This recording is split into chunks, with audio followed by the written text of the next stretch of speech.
From here we're going a little bit deeper. Note, straight spine again, face level, completely beautiful composure.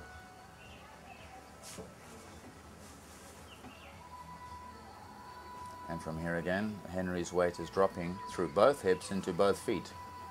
It's not suspended anywhere above the ground. Why fight gravity? It's our friend, really. From here again, the weight is going into a completely flat leg on the right-hand side of his body, and the spine is completely straight. Obviously, there's more than just a stretch to this. It, in Tai Chi, is known as dragon lands like a sparrow. It's a fighting form for forms and push hands. Here he's giving his connective tissue another tweak by pushing out and pulling back the toes and extending the heel of the bottom leg. The foot that's being pushed away is being worked and is active. It's not just resting out there in the peripheral of his body, you know. So you make little circles and forward and back movements and sideways movements.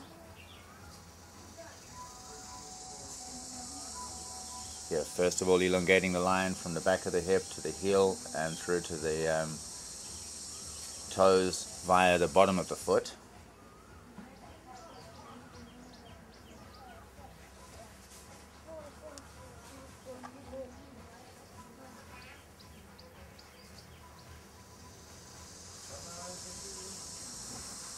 From here, something not very many beginners can do, but just to give you a demonstration of how flexible Tai Chi practitioners really are, and to let you see that this is more than just a dance performed by really old people in the park in the afternoons. Point of caution, never challenge an old person in a park in China. It can be quite a humiliating experience. And I mean, talking about the 85 and 95-year-old geezers out there, you know.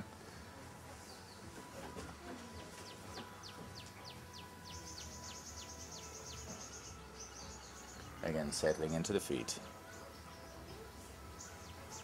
Finally, rotating the ankles, loosening the ankle, knee, and hip joint, loosening the fingers and hands.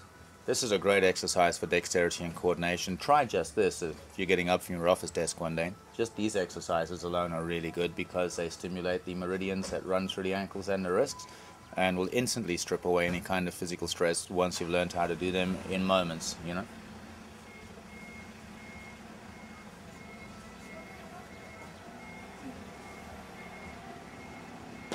And this little movement here is just to drop the feet, lifting from the stomach into the abdomen and releasing in a slow, controlled fashion. We're not stamping too hard because there's people below us in the restaurant here, and they don't want Henry to put another hole in the floor here. So what this does is it just gently packs the energy into the bone marrow and bones and helps improve density, and let the student feel their feet. And it's flicking out, you know. So any excess chi that the system hasn't integrated properly when doing this is just discharged straight away, you know. Any person who accumulates more chi than their body can handle falls into the category of supreme idiot.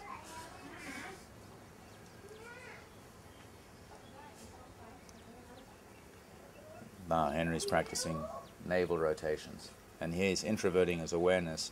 Although his hands look like they're moving the navel, really it's his stomach that are moving the hands. Well, they're both doing the same thing at the same time, but his movement's coming from inside his body here, you know. This is really good for helping the energy sink down into the large intestine and small intestine, which is a great coil for storing energy. It's better to stick it into your guts, because if your body has too much tension, then it can blow it out easily, you know. If it's in the nervous system, then it becomes a bit of a problem, you know. Especially if you get hot energy up in the head and don't know how to ground it.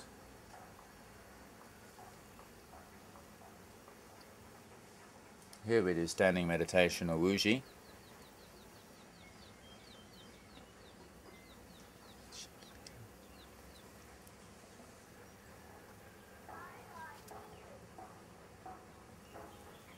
What Henry's doing here is lifting up the top of his head, the top of his wrists, and sinking his spine.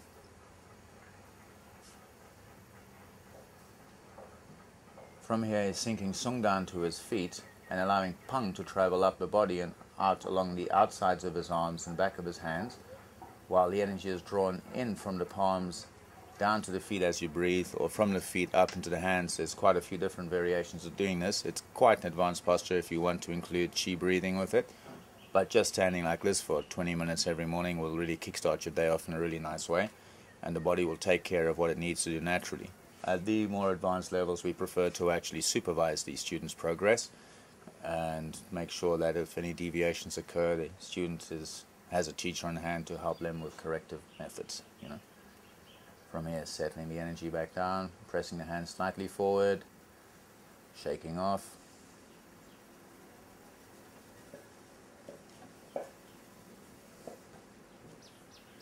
And from here, Henry's rubbing his face.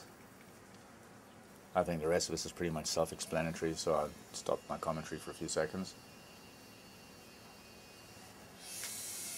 Bringing the energy down to the navel.